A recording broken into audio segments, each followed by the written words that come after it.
Good morning, beautiful people of the Shield Wall Nation. This is your daily report.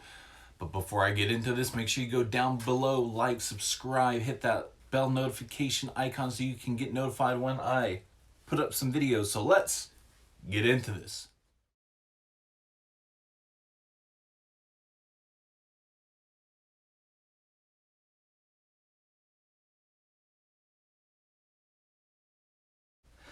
So, I don't know if you've noticed across Facebook, but there have been some pro Second Amendment pages, pro Trump pages, pro life pages, I guess, so to speak, politically, that if pages that are even slightly right leaning have been deleted or at least shut down temporarily. And some so far that I've heard have been shut down so far, permanently so far. So it's called so basically it's the kill switch. According to Facebook officials, the social media platform is preparing a contingency plan that could kill switch in case President Trump delegitimizes the election results. Facebook CEO Mike Zuckerberg previously warned that there could be a period of days to weeks to finalize the election results, while a company spokesman said that Facebook is planning for a range of scenarios to combat misinformation and disinformation around Election Day. But as far as we can tell, no BLM pages or Antifa pages were shut down. So as far as trying to say that they're spreading the wealth of being shut down across the board, so far that has been proven as misinformation. Let's see. Writing for the progressive magazine The Nation, Ellie Mistel writes the previous in response to Wednesday's Rights DNC talks about the assault weapon ban. There is no gun registration or weapons ban that survives the Republic Supreme Court. None. Mistel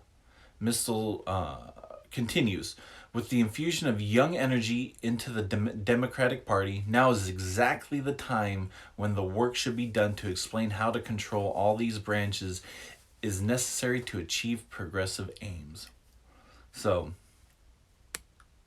the of course there's no weapons, and there are weapons bans.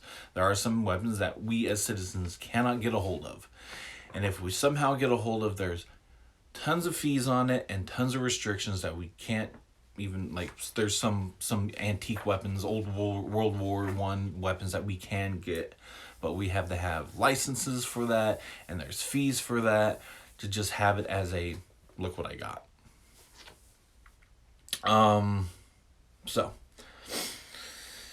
says Senator Bernie Sanders recently told a reporter that he is open to joining Biden's administration, but says that he would want latitude in his job to implement his favored policies. Other well-known names been floated for a Biden cabinet, including Susan Rice as Secretary of State and Elizabeth Warren as Treasury Secretary. So there's that. I just hope Biden does, or not Biden, Sanders doesn't get into it if even Biden wins, because we don't want a socialist country. Biden probably doesn't know what's going on. Yay. It says Biden administration to remake corporate responsibilities because of two former Hillary Clinton staffers who now run the political strategy firm, write that Biden administration will raise expectations for CEOs and value-driven companies. A high bar will be set considering corporate governance, promote stakeholder capitalism, and using market power for the social good and systemic change. Well then, there we go. We know what's going to happen a little insight of what's happening if Biden does become president.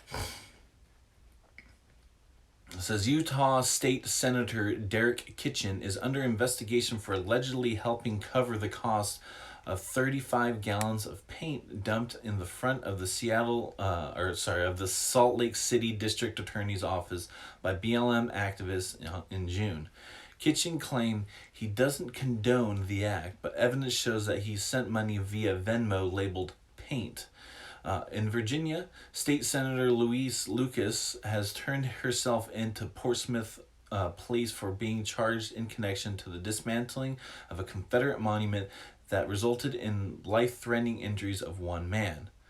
On film, Lucas was present at the protests in June and told police that they can't arrest people for vandalizing their own property. Well, see, slowly things are falling into place. People are getting arrested for doing dumb stuff.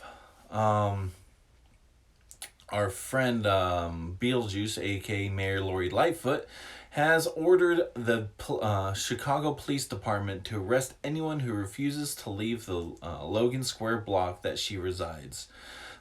The order was given in a recent email that the CPD District Commander Melvin Roman did not distinguish between peaceful and violent protesters. Protesters have been reportedly denied entry by police, and blocked residents have at times have had to produce ID to enter what some have referred to as Fort Lori. So she was okay with the protests and the riots and stuff like that. And then once they got into her neighborhood, it was who was it? It was the district commander's fault because they couldn't distinguish between peaceful and violent. Because now they're in her neighborhood and she don't like it. That sounds familiar, right? That sounds a little familiar. Like, oh yeah, the mayor in Seattle. She was okay with that 6 blocks of chaz, whatever you want to call it. She was okay with that. She was okay with the protesting, burning, and beating police until they came in her neighborhood. And then she didn't like it. Go figure. Anyways, shows how stupid mayors are, right? It says, Iowa State University English professor Chloe Clark's fall semester syllabus informs students that there are to be no arguments against gay marriage, abortion, and Black Lives Matter. The syllabus was submitted by the Young Americans Foundation campus bias tip line by a student wishing to remain anonymous. So now they're kind of forcing Black Lives Matter and other political leaning beliefs onto students instead of actually just teaching English. Let's see. In Seattle's Cairo 7 and Como 4, reporters were accosted by a group of 40 BLM activists attempting to gain entry to the King County Jail and courthouse armed with sticks and pepper spray. Cairo reporters were held up in their vehicles as BLM activists threatened to break the windows and come out to their homes. Activists pushed Como reporters out of the courthouse lobby and followed them for several blocks, cursing, calling them liars, and claiming this is God's movement. Whatever. Reporter Maggie Vespa of a local Portland KGW News was stopped during an interview with a Portland police sergeant and informed that they are not allowed to discuss or answer any questions about federal officers in the city. Another man off camera, presumed to be another member of the police bureau, confirmed that the order was handed down by the city council and their attorneys. Oh, well, silencing people. Approximately 100 rioters were dispersed 3 times at the Immigration and Customs Enforcement, or ICE, building in Portland, blocking traffic, lighting dumpsters on fire, vandalizing security cameras, tampering with the main gate control panel, targeting federal officers with paint, lasers, fireworks, and rocks. Also, targeting them with balloons filled with human feces.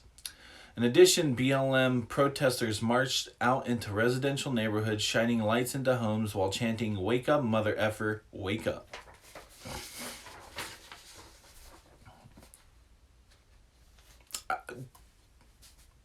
What they need to do is not give these unemployment COVID checks, and watch. Riots and protests will diminish. Not completely away, but they will slow down because people will eventually need to go to work. So, if you want to combat all these riots, don't give COVID checks out. At least the unemployment checks. Don't give those out. Guarantee some people have to go to work. So, I don't know. This world is crazy, stupid, and it's fueling the lack of leadership in the city is fueling these riots. We all know that. We all know it's fueling these riots and peaceful protests. Everyone's getting sick and tired of it. Like, it's almost to the point of, not almost to the point, it is to the point of bullying. People don't like bullying. So how do you get a message across, right, that can go, hey, believe in our cause? Is by not forcing it down people's throats and saying this is how you have to do it. You have to believe in this or you're a racist. Right? Marching into people's neighborhoods, causing disturbance in their neighborhoods, waking me up because you don't get what you want, waking me up because your false narrative of you're being oppressed, waking me up because when I have to go to work the next day, it's not going to get me on your side. Not by a long shot. They're doing it all wrong. And they're pissing off a lot of people. And they're earning absolutely no respect.